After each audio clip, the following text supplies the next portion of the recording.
Islamic philosophy in the East differed from that in the West, and a dispute arose between their philosophers over many of the main concepts. There are three prominent figures of philosophy in the East: Al-Kindi, Al-Farabi, and Ibn Sina.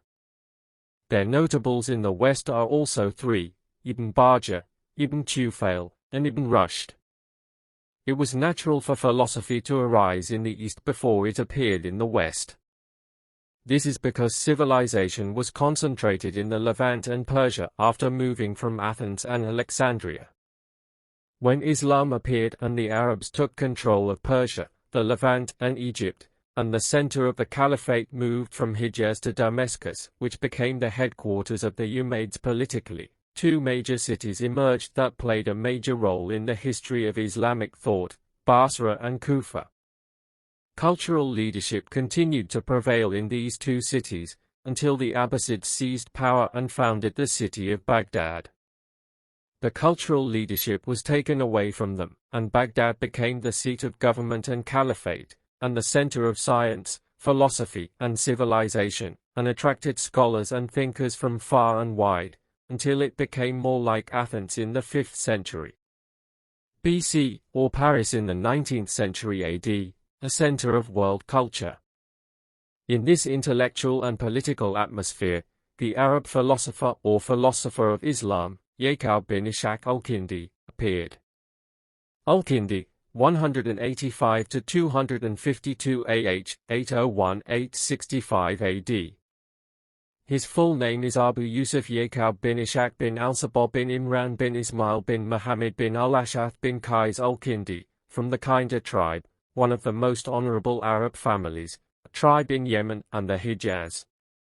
The first to convert to Islam from the fathers of al-Kindi was al-Ash'ath ibn Qais, who came to the Messenger of God in the Kinda delegation. He is considered one of the companions who descended on Kufa and narrated on the authority of the Prophet. He witnessed with Sa'd ibn Abi Waqqas the battle of the Persians in Iraq, and he was on the banner of Kinda on the day of Siffin with Ali ibn Abi Talib. He attended the Kharijite fight in Nahrawan.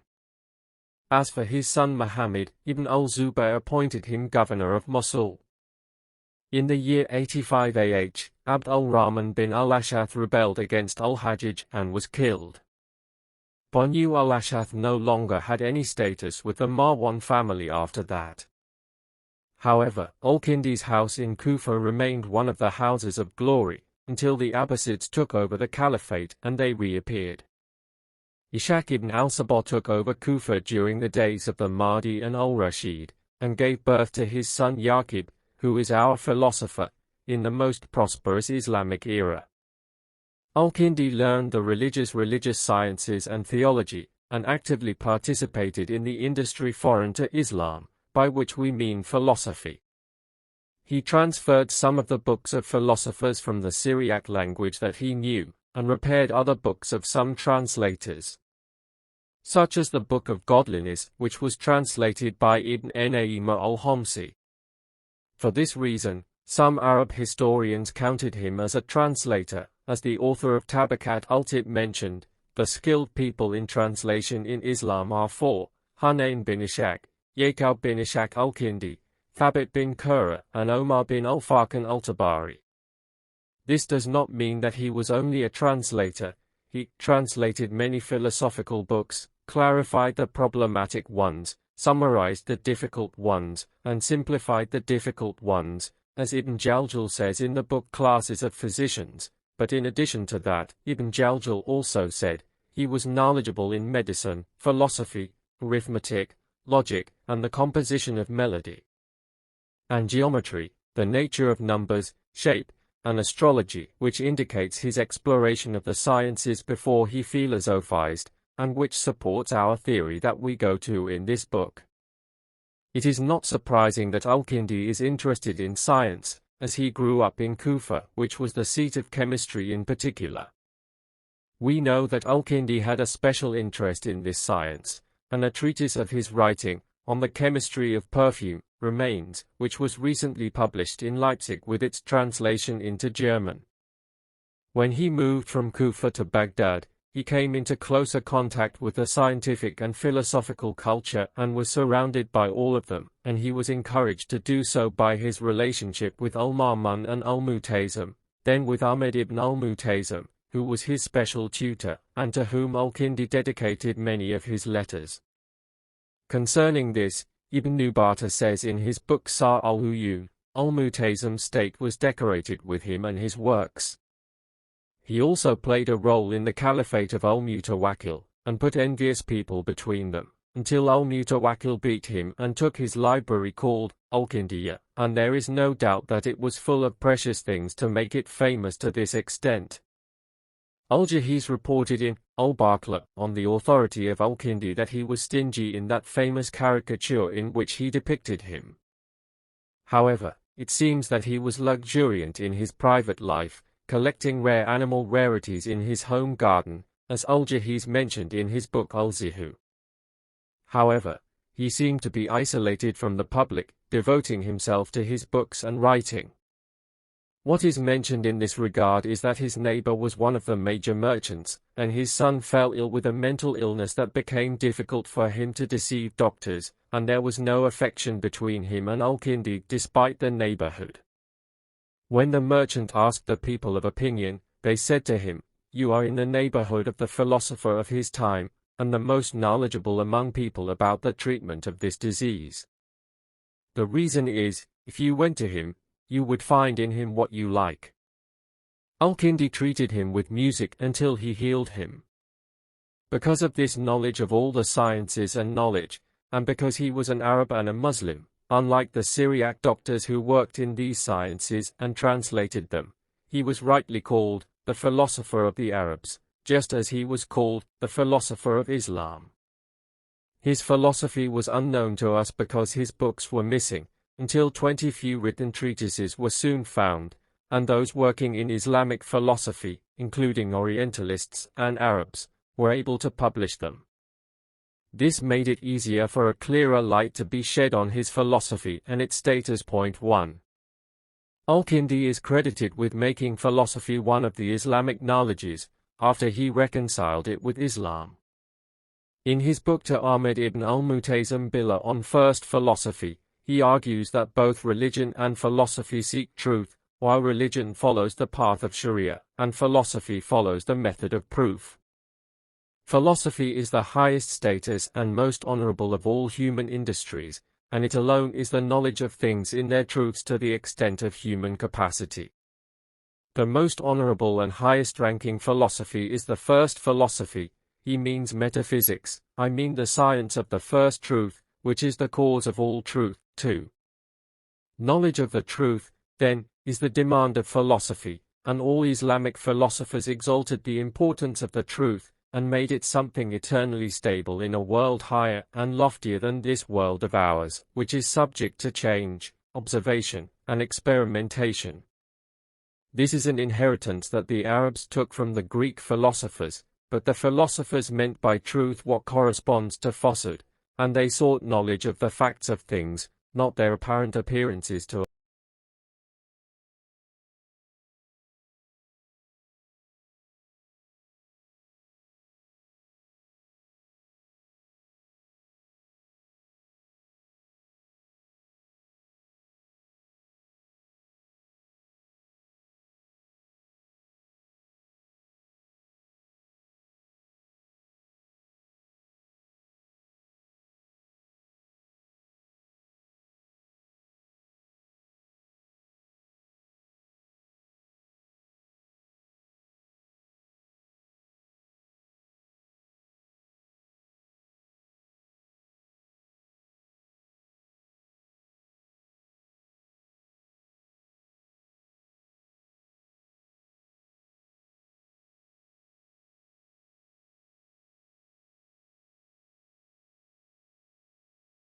According to Aristotle, God is the mover of the world, and according to Al-Kindi, the creator of the heavens and the earth.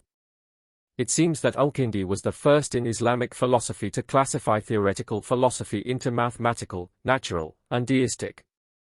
He made mathematics the first of the philosophical sciences because it was the first in education, and therefore mathematics was called the educational sciences. Al-Kindi followed Ptolemy in this arrangement that he mentioned in his book Al-Majest.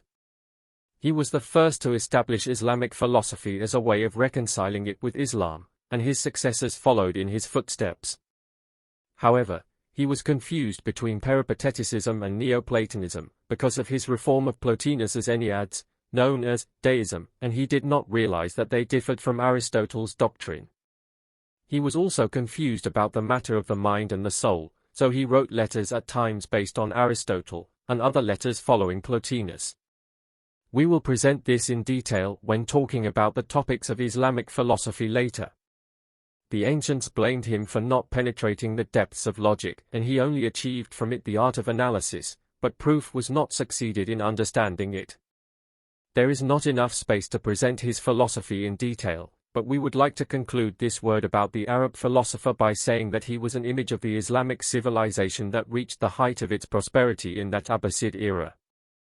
The elegance in life had reached such a point that they arranged music according to the times of the day and night. In this regard, Al-Kindi says, it is obligatory for the musician to use, in every time of today, the rhythm similar to that time, such as his use at the beginning of time for meaningful, generous, and judicious rhythms, and in its middle, when the soul is strong, for bold and challenging rhythms, and at its end, and when the soul is relaxed, for joyful rhythms. Antabiyah 3. In this letter, Al-Kindi mentions the types of music that stimulate the body's motivation, dream, or stir the blood, bile, or phlegm. We have previously mentioned how Al-Kindi treated a patient with music. Among the elegance in urbanization is what he also mentions about the mixing of colors.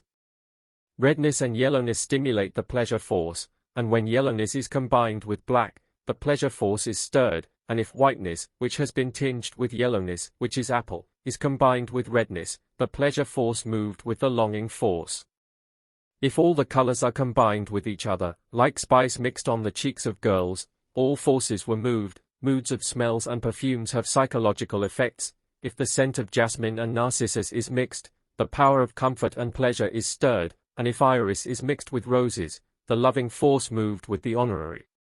From this it is clear that Al-Kindi was an indisputable philosopher of Islamic civilization in the 3rd century. Al-Farabi, 259–339 AH 870–950 AD. Al-Kindi laid the foundations of Islamic philosophy, and Abu Nasr al-Farabi, 259–339 AH 870–950 AD, came and consolidated its pillars and established its structure. The Arabs called him the second teacher, considering Aristotle the first teacher. He is an Islamic philosopher, although his origin is Turkish. He was born in the village of Buzik, one of the works of Farab, to which he is attributed. He learned Arabic in addition to Turkish and Persian, but he adopted the Arabic language as his language, just as he adopted Islam as his religion. He learned religious and legal sciences, and moved on to science, especially mathematics, then philosophy. Baghdad attracted him with the lights of its sciences and culture, where he came in contact with Abu Bishr Mata ibn Yunus, the head of the jurisprudence in Dar es Salaam, where he resided for about 20 years, during which he mastered logic until he surpassed his teacher. It is most likely that he was called the second teacher for this reason, because he was the first to introduce logic to Arab culture, just as Aristotle was called the first teacher because he was the first to establish logic. He entered the court of Sayf al-Dawla al-Hamdani in Aleppo, where he met writers, poets, linguists, jurists, and scholars. He was the prominent philosopher, and Sayf al-Dawla's state was shaped by him, just as al-Mutazim's state was shaped by Al-Kindi before. He had entered upon Sayf al-Dawla in Sufi garb, as the biography books narrate. Al-Farabi moved around the cities of the Levant, and lived for a period of time in Damascus, where he would go out to its orchards, bringing his papers and books, and sit at a water pool or a meadow grove. Al-Farabi was not long in his writings, and he did not leave many books like Al-Kindi or Ibn Sina, and most of his logical works that we were interested in reviewing have been lost. To know his status in this industry, for which he was called the second teacher. However, some eyes from his pen have remained that contain enough to immortalize his memory, not only in the Islamic world, but in all of humanity. These are Science Statistics, Utopia, and great music. Perhaps you can insinuate from these 3 books that he was a humanist, not a universal philosopher, and was more concerned with man, his morals, and his intellectual, political, and artistic life, than with looking into natural matters and delving deeper into them. His book, Statistics of Sciences, was translated into Latin, and influenced Western philosophy in the Middle Ages. It was the basis for the classification of sciences later on. We have previously referred to this book, and to the division of sciences among the Arabs, and that it added to the known divisions, according to Aristotle's classification, the sciences of the tongue, such as grammar, legal sciences, jurisprudence, and theology. Thus it was a mirror of the mental and cultural life of Muslims stemming from the Qur'an. When Al-Farabi placed the complete picture before his eyes in his census of the sciences, it was easy for him to see the similarities between sciences that he did not think were similar, such as grammar, which is considered at the core of linguistic investigations, and the engineering and mechanical sciences, as well as logic. Since he follows Aristotle in considering logic a machine for science, and not, as the Stoics believed, a science, it is not surprising that he makes logic an industry, a machine, and a tool that gives, in general, the laws that will straighten the mind and direct man toward the right path and toward the truth. This industry is similar to the industry of grammar and the industry of prosody, as logic is from intelligibles, just as grammar is from words, and prosody is from meters. The laws of logic are rules by which intelligible things are tested, just as measures, and balances are machines by which dimensions, sizes, and weights are tested. We mentioned previously that Al-Kindi was confused between Aristotle, Plato, and Plotinus, and was unable to reconcile these fundamentally different schools of thought. Al-Farabi became aware of this disagreement, confronted it, and tried to resolve it by reconciling them, or more correctly, between Peripateticism and Platonism, in his book, Combining the Two Opinions of the Two Wise Men. He introduces the book with an introduction that simplifies the disputed problems that have occupied Islamic philosophy throughout its ages. Therefore, we would do well to mention this introduction in its entirety. He said, "As for what follows, when I saw most of the people of our time quarreling and disputing about the origin of the world and its antiquity, and they claimed that there was a difference between the two wise and prominent forerunners in proving the first Creator, and in the existence of causes from Him, and in the matter of the soul and the mind, and in the reward for actions, good and bad, and in many matters. Civility, morality, and logic. In this article, I wanted to begin to combine their two opinions. We have no doubt that Al-Farabi was closely acquainted with Greek philosophy, and perhaps he knew Greek and he penetrated the spirit of Aristotle and Plato, and that, in his view, they are the two wise creators of philosophy, and the originators of its beginnings and foundations. He understood the disagreement between them and depicted it well, except for some minor matters. He expressed his doubt in the book, Deism or Ethology, and how could it be Aristotle's when it contradicted the foundations of his doctrine? However, despite this doubt that Aad stated, he said, what is stated in this book has interpretations and meanings, and if they are revealed, doubt and confusion will disappear. Al-Farabi brought together the two sages and took from each of them what he liked. Philosophy is the knowledge of existence as they exist, so Aristotle followed in his famous definition. In his division of philosophy, he followed the example of Aristotle, which is either divine, or natural, or logical, or mathematical, or political. The industry of philosophy is the one that extracts these things and produces them, so much so that there is nothing in the world's existence without philosophy having an entrance into it, a purpose to it, and knowledge to the extent of human energy. Some of the disagreement between the two sages came from Plato's method of writing down books and Aristotle's method. This is because, in ancient days, Plato refrained from writing down sciences and creating books without pure breasts and satisfactory minds, so when he feared for himself negligence and forgetfulness, he chose symbols and riddles, intentionally to record his knowledge and wisdom. As for Aristotle, his doctrine was clarification, codification, arrangement, communication, revelation, and clarification. This is truly Plato's opinion, which he stated explicitly in some of his letters, and this method is still followed today. because some philosophers believe that the first truths are perceived through insight and the philosopher lives them through contemplation, but they are dearer to expression. Point 4 Perhaps this is the reason for which Al-Farabi moved toward Sufism, and he was sparing in his writings, making them closer to references than to revelation and clarification. Al-Farabi was the first to reconcile the major Greek schools of thought, unlike Al-Kindi. He was able to make God, the existent, and the one, at the same time. Existent is a Greek adjective that was the core of Aristotle's philosophy, and one is the focus of Plotinus' philosophy. We will have a greater opportunity when we talk later about the existence of God according to Islamic philosophers, and about the theory of emanation and the sequence of beings from God Almighty. But we say now that the second teacher was the one who opened the door for the main sheikh and those who came after him to follow this path. The book has played music 5 a major role in Islamic civilization and European civilization in the Middle Ages.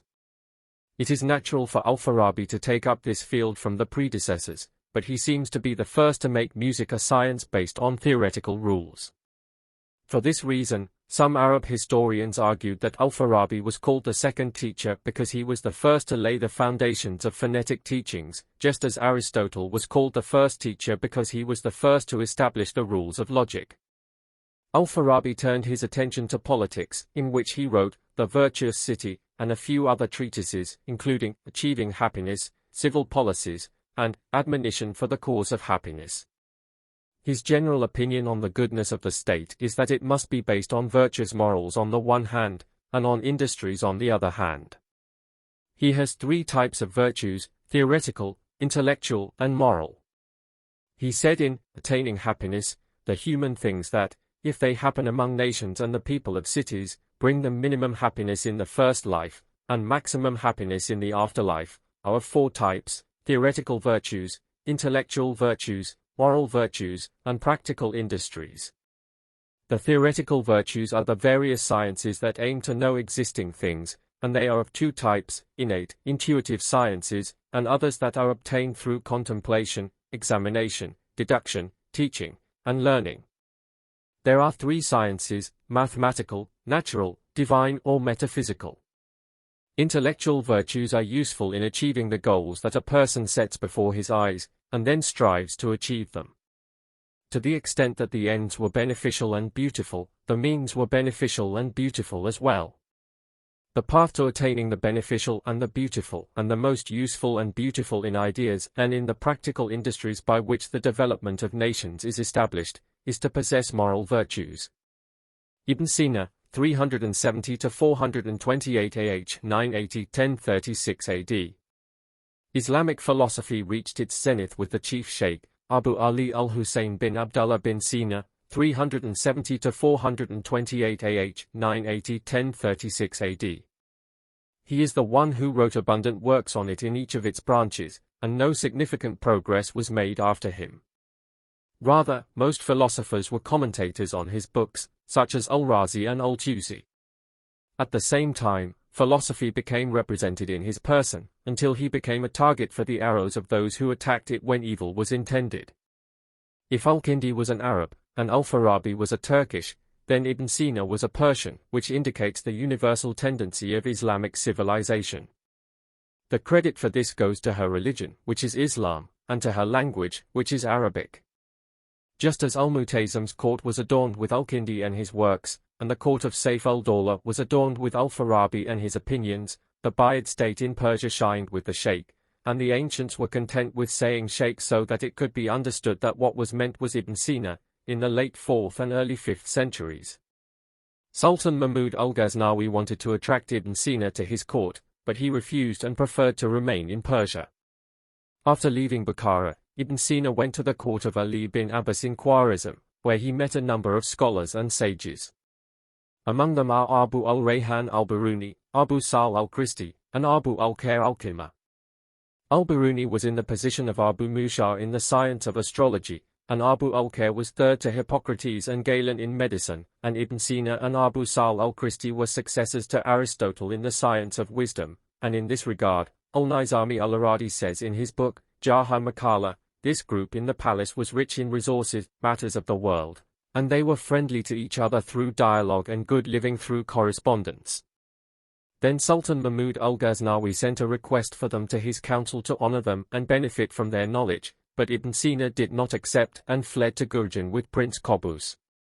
Ibn Sina wrote his biography with his own pen, which he began by saying, "My father was a man from the people of Balkh, and he moved from there to Bukhara during the days of Prince Nuh bin Mansur."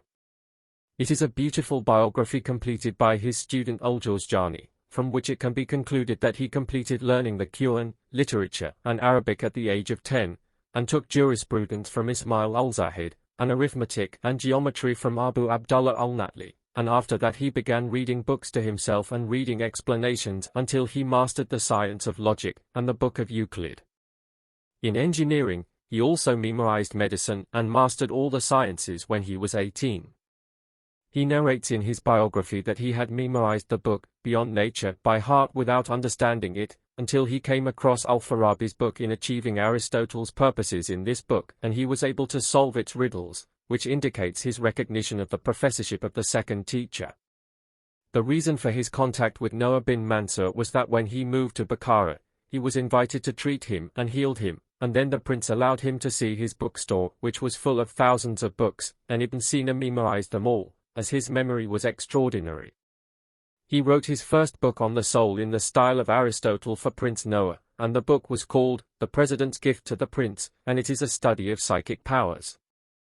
Another one he also wrote is a small treatise on the soul. His writings are very extensive, combining philosophy and medicine. In philosophy, he has a book, Healing, and in medicine, a book, The Law. Al-Shifa was divided into 4 sections: logic, nature, mathematics, and theology, and he summarized it in the well-known and widely circulated book, Al-Najat. Since the Sheikh's conference, which was held in Baghdad in the year 1952 AD on the occasion of the 1000th anniversary of his birth, Egypt began to have a special committee of those working in philosophy publish the book, Al-Shifa, as a scientific publication. It published for the first time his logic, which consisted of 9 books, as previously mentioned, as well as the divine and music. Thus, it became easy to learn about the philosophy of Sheikh al-Ray, in which he follows the example of Aristotle, as he says in this book. This is because Ibn Sina turned to another, non-prophetic approach, which is the illuminationist philosophy, which is characterized by the Sufi tendency, in his book, Al-Isharat, and in his other book that he promised to write, but it seems that it never came to light, and by it we mean Oriental philosophy. 6. Ibn Sina's canon is divided into 5 parts, containing everything related to medicine, including physiology, anatomy, and treatment. This book was translated into Latin, and European universities continued to rely on it for teaching until the 17th century. Most of the book, Healing, was also translated, and thus the Aninian philosophy was spread to Europe, and St. Thomas Aquinas was influenced by it. The Sheikh has poems that depict his wisdom and philosophy, the most famous of which is his poem, In the Soul, which begins with, "It came down to you from the highest place. Walker is pampered and reticent." This indicates the separation of the soul from the body, its immortality, and that it came down to inhabit this body. To be able to hear what you did not hear, and to come back knowing everything that is hidden.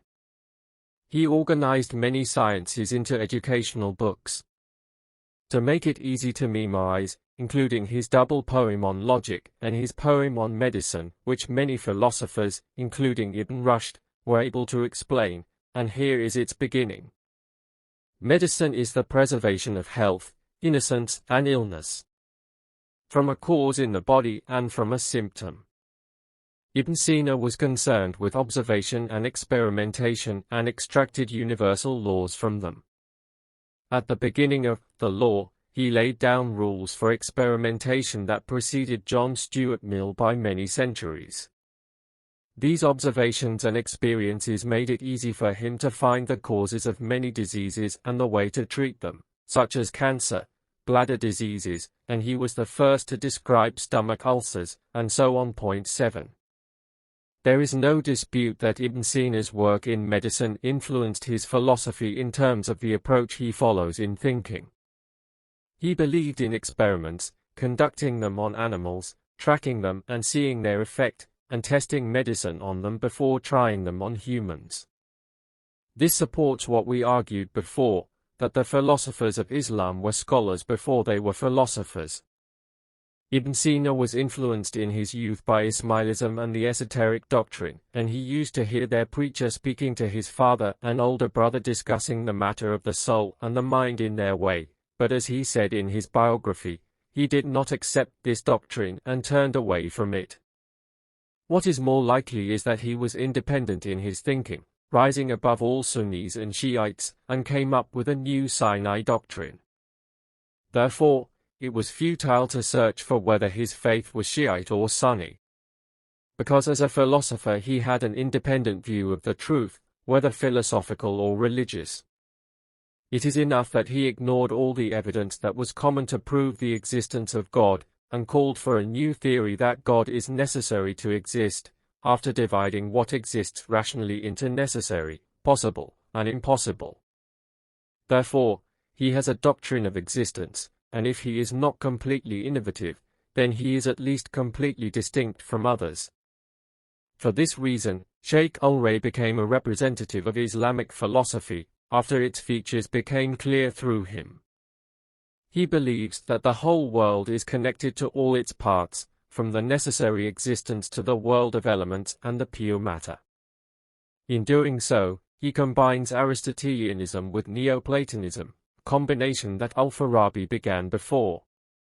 When Al-Ghazali, the Hujjat of Islam and the representative of the Sunnis and the community, wanted to attack philosophy and philosophers, he found no one before him except Ibn Sina, so he wrote his famous book, The Incoherence of the Philosophers, to refute his doctrine, in which he declared them infidels on three basic issues. It is the claim that the world is eternal, that God does not know the particulars, and the denial of the resurrection of bodies. He innovated them, that is, made them adherents of innovation, in 17 issues. Ibn Rushd responded to him in his book, The Incoherence of the Incoherence, and placed the blame on Ibn Sina. Whoever wants to understand the core of Islamic philosophy and the extent to which it has reached should read Al-Ghazali's Incoherence, which was translated into Latin and influenced Europe in the Middle Ages. It was mentioned that Ibn Sina wrote a philosophy in which he followed the example of Aristotle, which he expanded in Al-Shifa and summarized in Al-Najah, and he wrote another philosophy in Al-Isharat and in the book he promised, which is Oriental philosophy. This does not mean that there is a disagreement between the two philosophies, as the purpose is the same, which is to know the truth, as he said in the beginning of Al-Shifa. The purpose in philosophy is to discover the truths of all things to the extent that a person can discover them. But the difference is in the path or method. We mean the path of the people of theory and proof, and the path of those of taste and situation. Since the ultimate truth is knowledge of God, we can reach this knowledge in one of two ways. Either the path of logic, as he did in proving that God is necessary to exist, or the path of taste, which is the path of Sufism, as he said in Al-Isharat. Then, when his will and exercise reached a limit, it meant for him secret glimpses of the light of truth, delicious as if they were lightnings flashing towards him, then shut down. Ibn Tufail said, commenting on these words in the treatise, Hey Ibn Yaqzan, these conditions that he described were intended for him to have taste, not as a matter of theoretical perception extracted by means of analogies, presenting premises, and producing results. Moroccan philosophers were more inclined to the rational view than to the gustatory perception. Ibn Sina was not far from the turmoil of life, living in an ivory tower, but he practiced politics, assumed the ministry, and moved from one city to another in the service of the princes in Ray, then in Hamadan, where he became the minister of Shams al-Dawla, and in Isfahan under Allah al-Dawla. He was in charge of state affairs during the day, and then at night he would write and dictate his books to his students. This practical life was reflected in his political views and philosophy of government, as we see underlined at the end of the Divine of the book, Al-Shifa. Footnotes 1. See Mustafa Abdel Razak, the Arab philosopher and second teacher, Ahmed Fouad Al-Ahwani, Al-Kindi's book to Al-Mutazim Billah on First Philosophy. Abdul Hadi Abu Raida, Al-Kindi's letters in 2 parts.